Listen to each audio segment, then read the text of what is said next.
윤석열 정부 들어서 경찰국이라는 게 행정안전부 산하에 생깁니다. 알고 계시죠? 네네. 그 내용이 어떤 내용들이죠?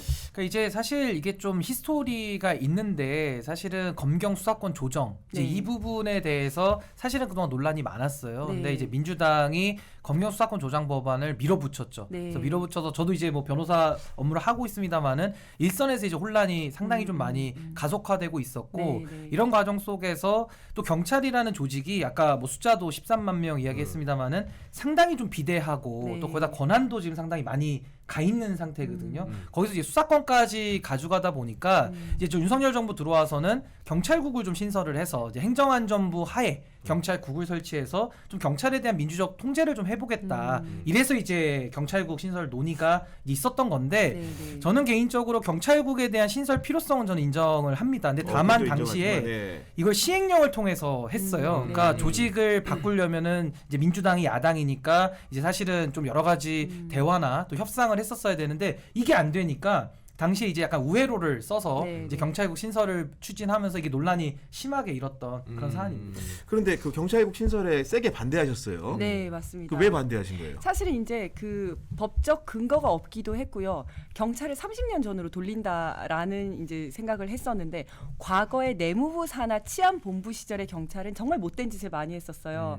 그때는 정말 권력의 어떤 손발이 되어가지고 앞잡이가 되어서 뭐 고문치사 사건도 있었고 간첩 조작도 있었고 그렇게 계속 이제 정치의 어떤 시녀가 되었던 그 암울했던 과거가 있었죠. 그러다가 민주화의 물결과 함께 1991년도에 경찰청으로 독립을 하게 됩니다. 외청으로. 네, 외청으로 독립을 해서 경찰의 어떤 정치적 독립을 보장을 해왔고 계속 그걸 이제 보장을 해오다가 그 당시에도 경찰국을 남겨놓자라는 시도가 있었어요. 그런데 그때 이제 시민사회 그 아주 거센 반발로 경찰국이 없어졌어요. 그랬는데 지금 이제 다시 2022년도에 다시 이제 경찰을 30년 전에 그 경찰로 돌린다고 하니까 그 이전으로 돌린다고 하니까 거기에 대해서 누가 찬성을 하겠어요. 그 당시를 기억하시는 분들도 있고 이걸 또 더구나 법으로 하는 것도 아니고 시행령 규칙으로 만들겠다라고 하니까 이제 여기에 대해서 반발을 했던 거죠.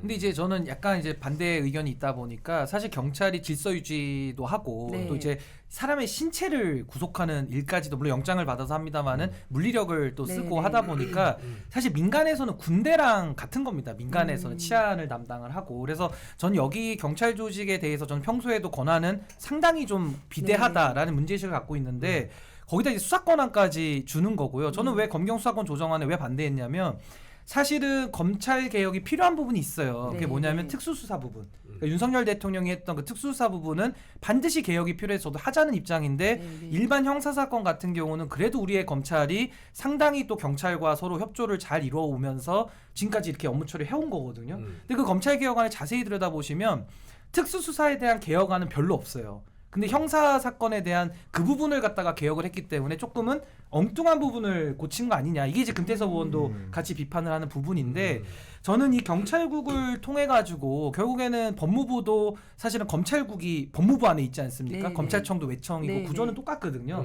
그래서 저는 이것을 뭐 30년 전으로 되돌린다라고 이제 경찰 쪽에서는 문제 제기를 했습니다만은 저는 민주적 통제도 그 권한이 비대해지면 비대해질수록 전 통제도 필요하다라고 보거든요. 그런 차원에서는 경찰국도 행안부 안에 만들 수 있는데 아까 제가 비판한 부분은 요걸 좀 절차를 바꿔서 제대로 지켜서 했더라면은 문제가 많이 없었을 테지만은 당시에는 좀 여소야대 국면에서 좀 밀어붙인 좀 측면이 있어서 그건 좀 비판이 필요합니다. 잠깐만 얘기를 하면 좋아요. 대본 토론 들어갑니다. 대본 토론. 네. 좋습니다. 문제가 있는 건 있다고 얘기해야 변호사야. 이건 존중이에요. 이건 존중이에요. 일선의 혼란이 좀 많습니다. 네, 케임브리지 출발합니다. 그래서 이제 일선의 혼란부터 얘기를 하면 일선의 혼란이 있었어요. 그런데 그거는 왜냐면 검찰과 경찰의 수사권을 조정을 해서 경찰의 수사가 더 많이 넘어왔으면 사실은 검찰에 있는 수사관들 인력을 재배치해서 경찰에 줬어야 했는데 그게 안 이루어진 거죠. 검찰에서 굉장히 반대를 했었어요. 인력까지 주면 안 된다. 그랬더니 일은 많아졌는데 사람은 그대로니까 너무 이제 힘들어진 거죠. 그래서 사실은 수사부서에서도 이제 일 잘하고 유능한 경험 많은 수사관들 너무 힘들어서 못하겠다고 나가고 그다음에 이제 신임 수사관들이 들어오다 보니까 보니까 업무가 실제로 또 과중한 거지. 미흡하고 잘 하지도 못하고 이랬던 악순환이 좀 된 면이 있었고요.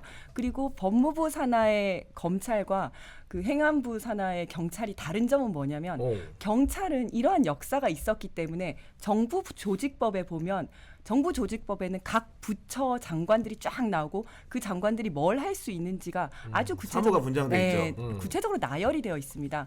거기에는 법무부 산하의 검찰국을 두고 거기에 대해서 검찰 관련한 사무를 하도록 법에 정해져 있고요. 네. 경찰 같은 경우에는 행안부 장관이 할 수 있는 16개 사무가 아주 구체적으로 나열이 되어 있는데 거기에 치안이 빠져 있습니다. 그 예전에 그 안 좋았던 것 때문에 그렇죠. 그 일부러 예. 빼놓은 거예요. 예. 빼놓고 그래서 경찰국도 아예 이제 그 없도록 그래서 외청으로 경찰청을 두고 그와 관련돼서는 별도로 법을 둔다라고 이제 해놨거든요. 그게 다르고 또 다른 거는 법무부 산하의 검찰은 법무부가 검찰을 통제하는 게 아니라 지금까지 항상 검찰이 거의 법무부를 장악하고 있었죠. 그렇죠. 검찰 그게 인사가 문제였던 나가서 거죠. 법무장관이 네, 되니까요. 네. 보통은. 그게 안부도 문제였던 그렇고. 그게 문제였던 거기 때문에 법무부 산하에 검찰이 있다고 해서 뭐 법무부가 다를 게 검찰을 없죠. 정치적으로 지휘하고 할 게 없어요. 그 경찰과는 완전 반대 상황이다. 이런 사안을 좀 알아주시면.